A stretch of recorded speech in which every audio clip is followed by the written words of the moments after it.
कथेचं नाव आहे गुरुचरित्र ग्रंथाची ताकद.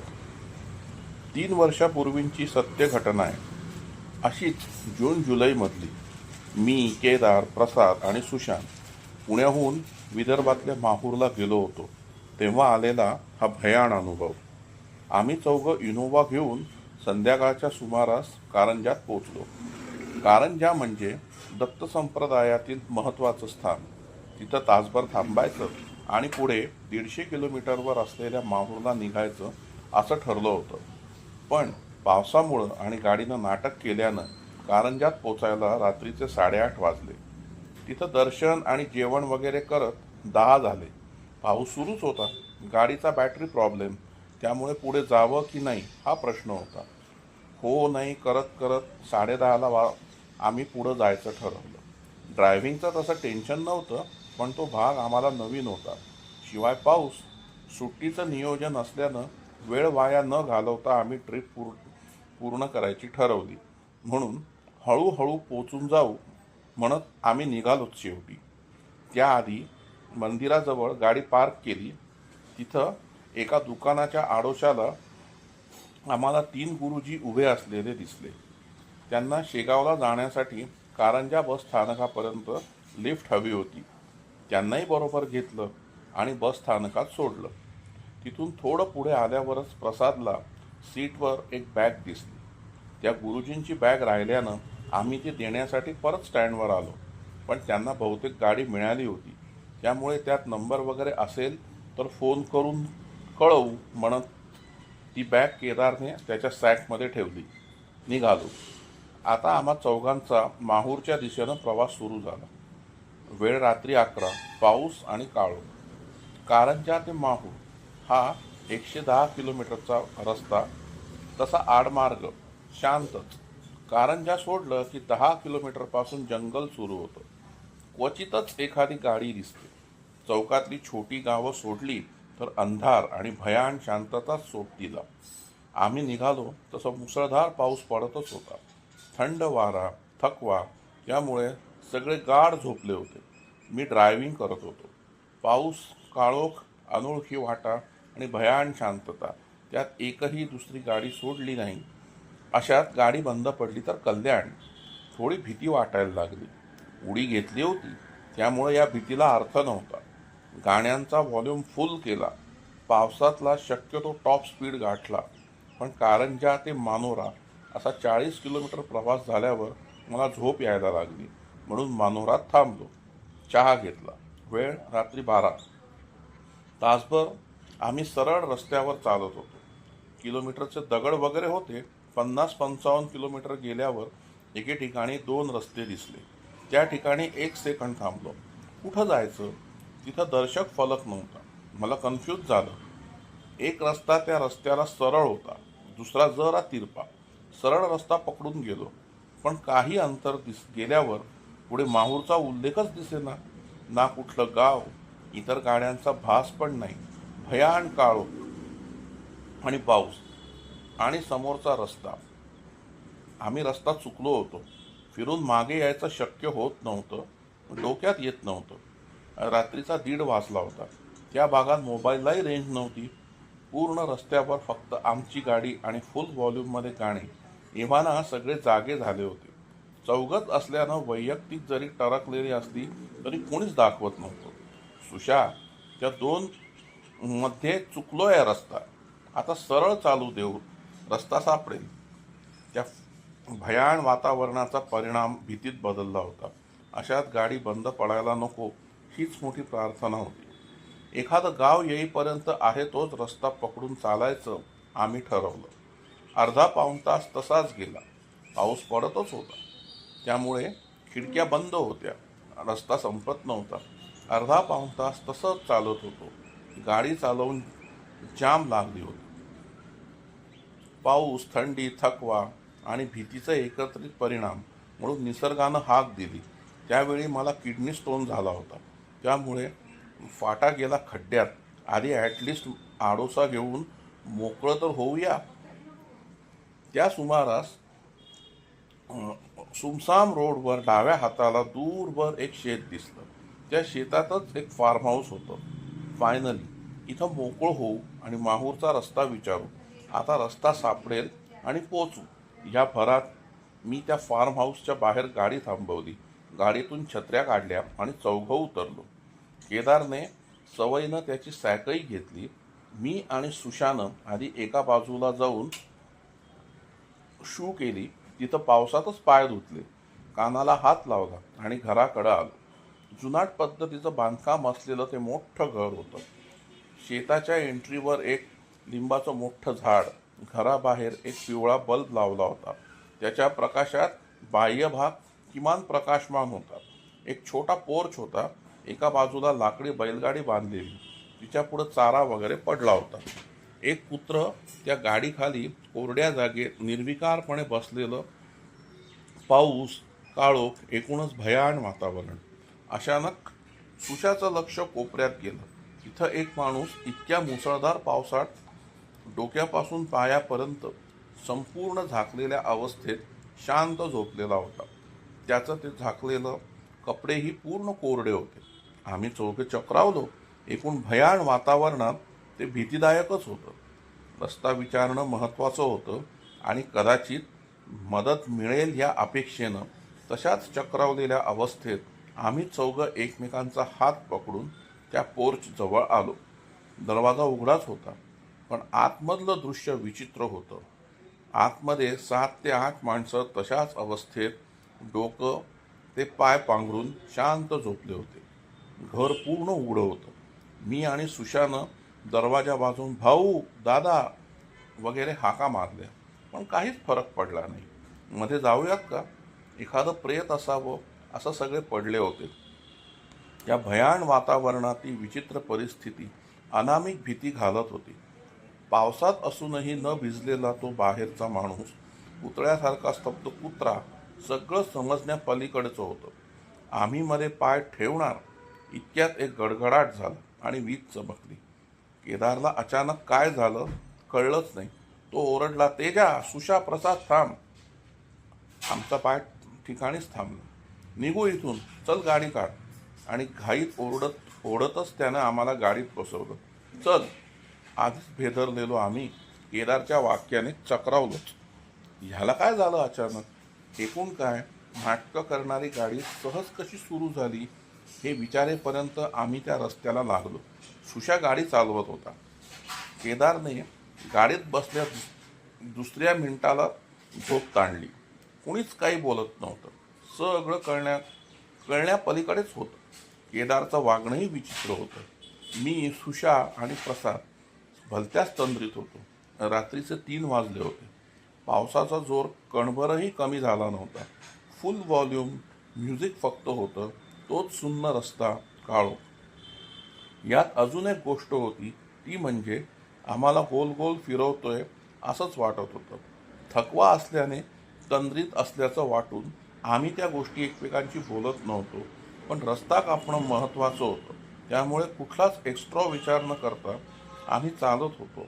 ते गूढ फार्म हाऊस, केदारचं वागणं पण डोक्यात होतंच. 2 तास आम्ही तसेच सरळ सरळ जात होतो.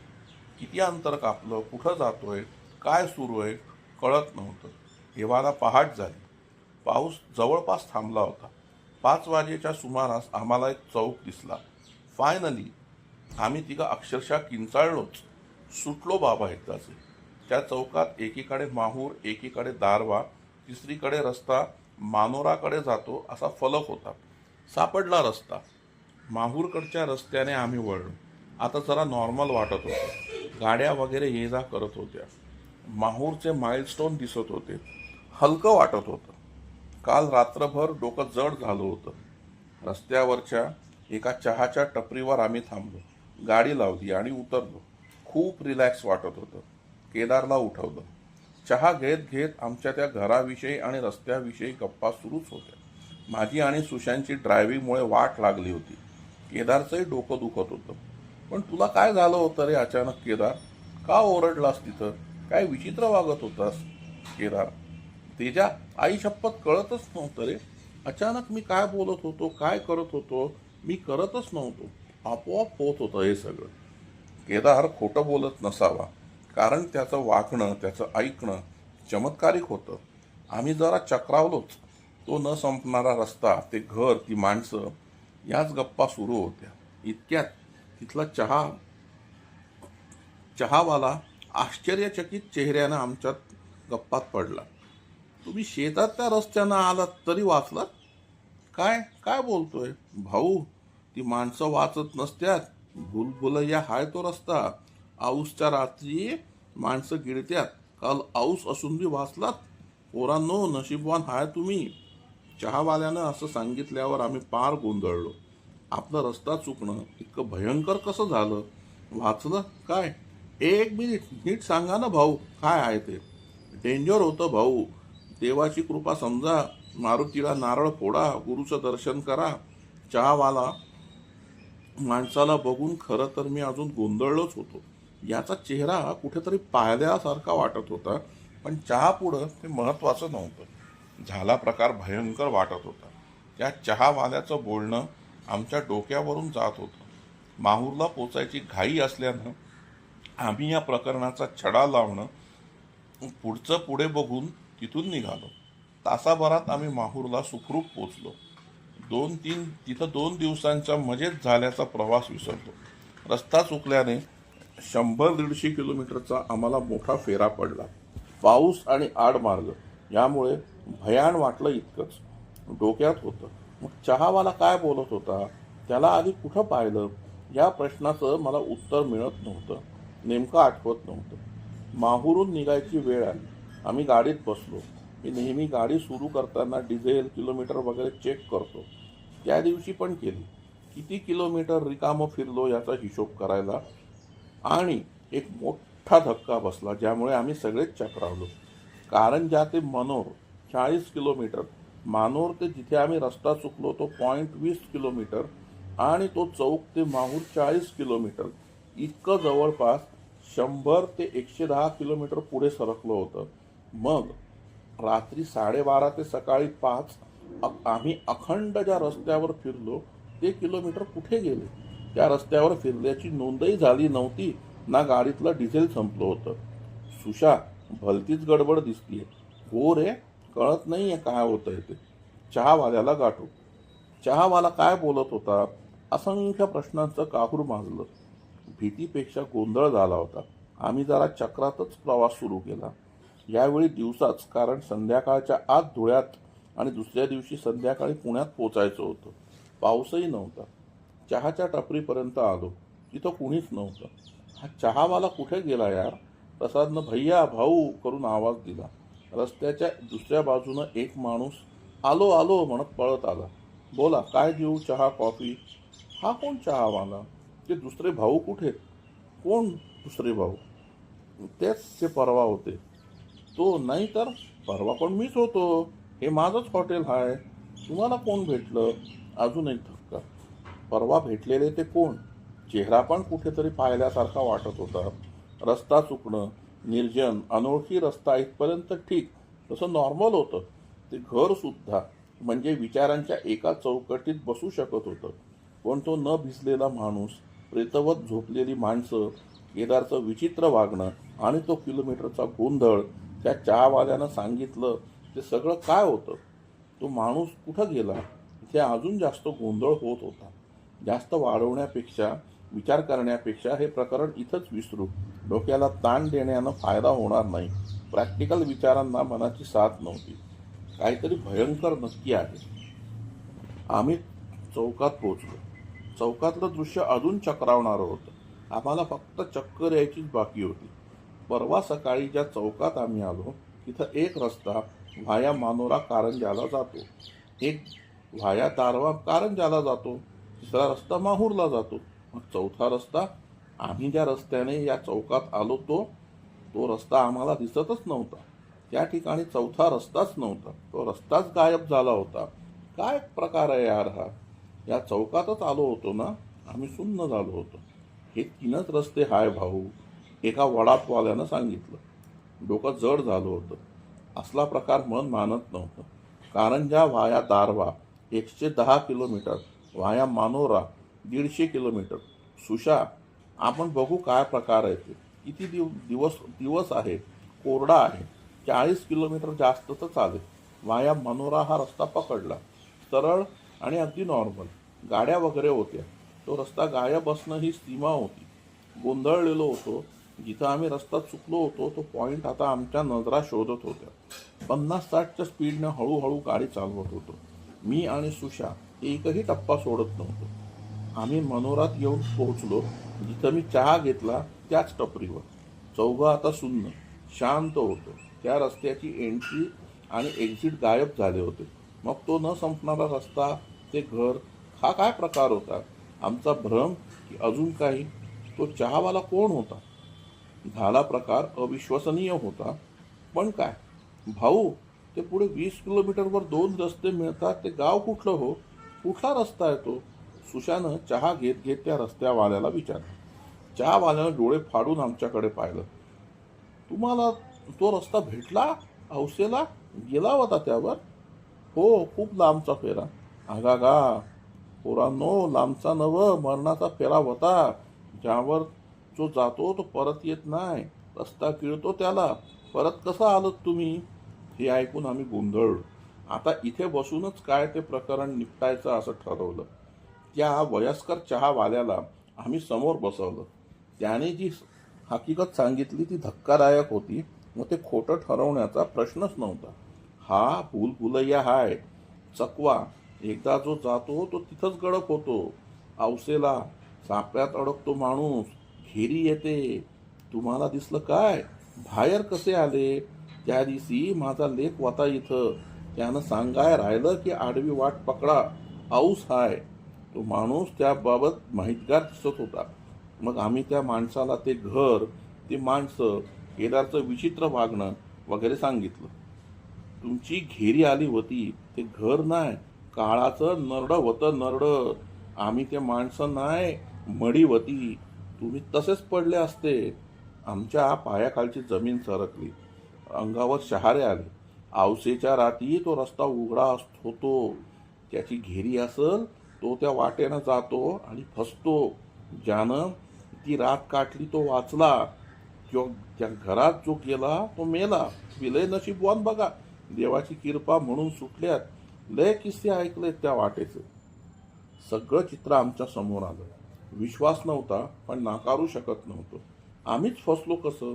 त्यापेक्षा त्या माणसाचा तुम्ही वाचले कसं? हा प्रश्न महत्त्वाचा होता. ज्यापुढे कसे फसलो हे गौण होतं. हादरलो मात्र होतो. आपल्यामुळे हे कसं घडू शकलं?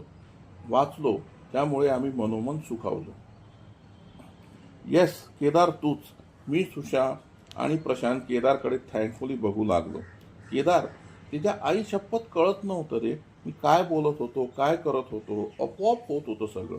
भाऊ, तुम्ही कारंजात मंदिरात पाठक गुरुजींना भेटा. समजा सांगतील ते, चहावाल्याने सांगितलं. आम्ही कारंजात आलो. पत्ता विचारून पाठक गुरुजींकडे गेलो. ते मंदिरातच होतं. तिथे जाऊन भेटलो. माझ्या स्नेहबंध मासिकातून त्यांच्याशी ओळख निघाली. त्यांनी आम्हाला मंदिरापुढे एका रूममध्ये नेलं. शांततेत बोलू. आम्ही त्यांना हा प्रकार सांगितला. चहा वाढण्याचं सविस्तर बोलणं सांगितलं. तुमची घेरी आली होती हे खरं, पण महाराजांच्या कृपेने वाचला. दैवी शक्ती होती तुमच्यासोबत. म्हणजे केदारच्या हातून कुठली तरी चांगली शक्ती आमचं रक्षण करत होती, मार्ग दाखवत होती. पाठक गुरुजींनी एक हिंट दिली आणि परत गेले. दैवी शक्ती आमच्यासोबत?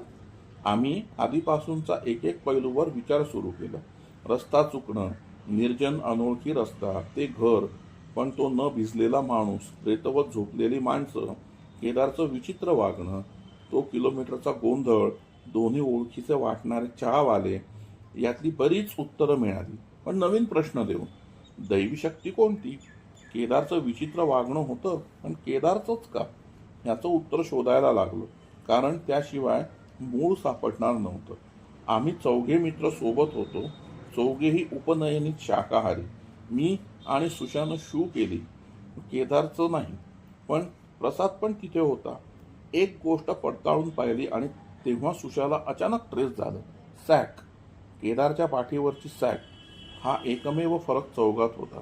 केदार, सॅक दे. मी केदारची सॅक उघडली. त्याच्या रोजच्या वस्तूशिवाय आणखी एक वस्तू होती. एक महत्त्वाची कडी सुटली होती. आम्हाला आमची उत्तरं सगळी मिळत होती तिथेच मिळाली. माझे डोळे विस्फारले गेले. सगळं चित्र माझ्या डोळ्यासमोर आलं. फ्रेंड्स, आपण एक महत्त्वाची कडी विसरत होतो. ते 2 गुरुजी आठवतंय? आपण त्या दिवशी त्यांना बसस्टँडवर सोडलं. त्यांची बॅग राहिली. केदारच्या सॅकमध्येच ती बॅग होती. पण त्या बॅगचा आणि गुरुजींचा काय संबंध? अरे संबंध आहेच. तो चौकातला गायब झालेला चहावाला आठवा. Oh my God, yes yes Teja, yes. मी म्हणालो ना, ओळखीचा चेहरा आहे, तेच गुरुजी. आता मानोरातलं ते म्हातारे चहावाले आठवा. ते म्हणजे हे दुसरे गुरुजी. येस, म्हणून चेहरा ओळखीचा वाटत होता. आम्ही अनुभूतीच्या उंबरठ्यावर होतो. मी ती बॅग उघडली.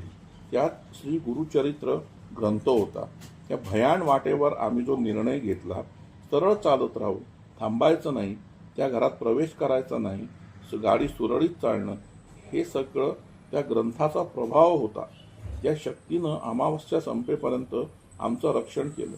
केदारच्या सॅकमध्ये हा ग्रंथ होता आणि ती सॅक त्याच्या पाठीवर होती. पण केदारच का, या प्रश्नाचं उत्तर होतं. आता चौघांच्या डोळ्यात वेगळीच चमक आली. देवाची कृपा समजा, मारुतीला नारळ फोडा, गुरुचं दर्शन करा, तुम्ही लय नशीबवान बघा, देवाची कृपा मानून सुटलात, हे दोन्ही चहावाल्यांचे शब्द आठवले. आम्ही सुखरूप बाहेर पडल्याचं सगळं चित्र समोर होतं. की कोणीतरी अवतारी असावेत. त्यांचं गाडीत बसणं, बॅग विसरणं हे सहज नव्हतं. आमच्यावर पुढे येणारं संकट ओळखून त्यांनी निर्माण केलेलं हे सुरक्षा कवचच होतं. आणि त्या संकटाच्या काळातही त्यांची आमच्यावर नजर होती. आम्ही चौघं त्या रूममध्ये पाणावल्या डोळ्यांनी शांत बसलो. चौघंही गुरुचरित्राचं दरवर्षी पारायण करतो.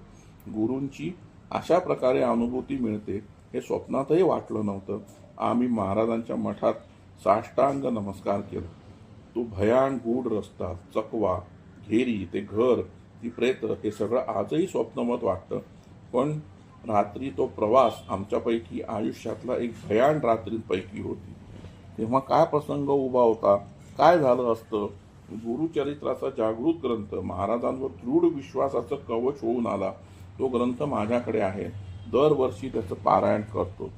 काळ आला होता, पण वेळ आली नव्हती. ही एक सत्य घटना आहे, कथानक नाही. एका पिशाच्य शक्तीने गाडीला अपघात करण्याचा प्रयत्न केला, पण तो करू शकला नाही, कारण त्या गाडीत गुरुचरित्राची पोथी ठेवली होती.